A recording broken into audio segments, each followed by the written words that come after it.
Existe algo que talvez, não é, muitos evangélicos que acessam meu canal acabam achando estranho. Eu acho que quem é um pouco mais atento já percebeu que eu não faço essa divisão de, por exemplo, do lado de lá são os católicos romanos, do lado de cá são os evangélicos. Para mim, esse tipo de divisão não existe, tá? É justamente por isso que eu não tenho esse senso de unidade evangélica. Isso não faz sentido. Não existe a igreja evangélica. Não existe isso, tá? Não existe.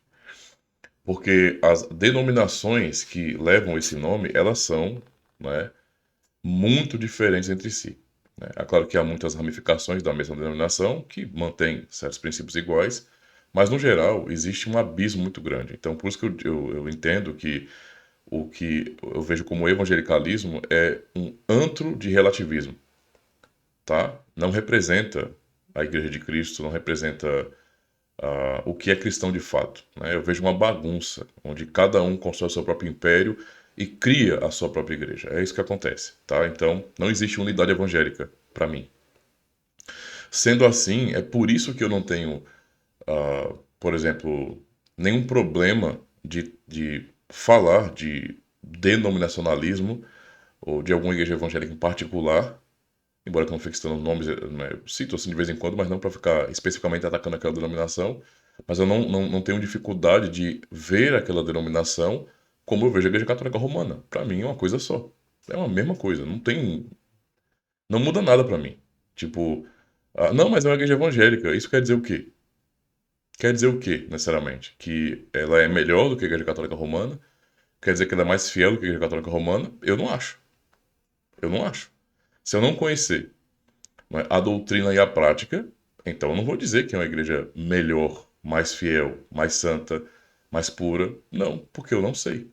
E o nome evangélico para mim não significa absolutamente nada. Hoje não. Significou no passado, mas hoje não significa nada. Na verdade, quando se fala de igreja evangélica, eu já tenho um pé atrás. Entende? E isso me leva a ser muito mais criterioso na avaliação pessoal, né, daquela denominação, né? Esse é o ponto. Para mim é muito mais fácil entender, por exemplo, igrejas protestantes históricas.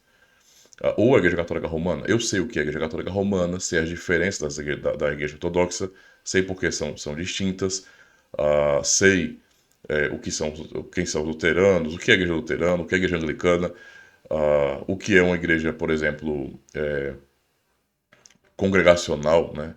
Ou, primeiro, igreja presbiteriana, né? Igreja reformada, igreja congregacional, ou igreja batista, pensando nos primórdios ali. Mas hoje, né? Hoje, dizer assim, não, nós temos que estar juntos porque somos evangélicos. Isso para mim não existe, tá? Então, se eu não conhecer a pessoa, a denominação, né, a tradição cristã, eu não vou entender que existe uma unidade entre nós, né? Não faz nem sentido eu pensar isso. Tanto é que eu acho a catolicidade no meio evangélico uma mentira, tá? Existe catolicidade entre as igrejas fiéis, isso eu acredito, tá? E aí elas podem estar, obviamente, no meio das igrejas evangélicas. Entendeu? Estão nas igrejas. Muitas igrejas evangélicas são fiéis, né, em muitos aspectos, né? Não são exatamente reformadas, mas tem muitas igrejas que estão pregando por evangelho, etc. Mas não existe catolicidade para mim nisso aí, né? É porque parece que a catolicidade é mais a questão do evangeliquez universal. Adotou-se uma cultura de comunicação e as pessoas acham que isso é unidade. Não, é só uma cultura de comunicação.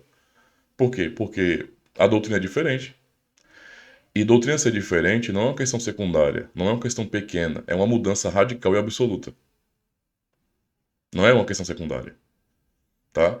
Imagina aí, vamos pensar em termos de doutrina. É claro que tem aspectos que nós temos que manter né, a bandeira erguida dizendo está errado, tá? Isso é um crime contra a aliança de Deus, contra a palavra de Deus, mas não será um nível, digamos assim, que possamos dizer, não é uma igreja, né? Aquilo é uma seita, na verdade, né? Então, eu sei que tem que fazer essas distinções, mas, tipo, para pra pensar. Se nessa denominação X se crê, se prega, se confessa que Deus salva e a ação da salvação é totalmente de Deus, sem nenhuma cooperação humana, e na denominação Y se diz que Deus faz com a ajuda do homem, tá? Que de alguma maneira o homem é qualificado para a vida eterna, então que unidade pode haver entre essas duas denominações? Uma está certa, é bíblica, ok? A outra está totalmente errada, é heterodoxa, é herética, ensina aquilo que não é o evangelho. Como é que pode haver uma unidade aí? Então as pessoas confundem unidade cultural, não é, de linguagem, com unidade na fé. Há uma só fé. É o que Efésios 4 nos ensina. Se há uma só fé, não é, então como é que eu posso aceitar como unidade várias denominações que têm expressões de fé diferentes? Tão diferente assim. Isso é estranho, né? Então, só uma reflexão breve para os irmãos entenderem que, para mim, não existe esse negócio de unidade evangélica, não, tá? Eu tenho que olhar, então, de maneira criteriosa para as demais tradições, denominações e dizer, não, porque eu conheço a confissão daquela igreja, eu sei mais ou menos onde nós podemos divergir, onde é possível ainda manter a unidade apesar das divergências e onde não é. Então, essa é a realidade. Então, dizer que é evangélico, para mim, não significa muita coisa, diga-se de passagem, tá?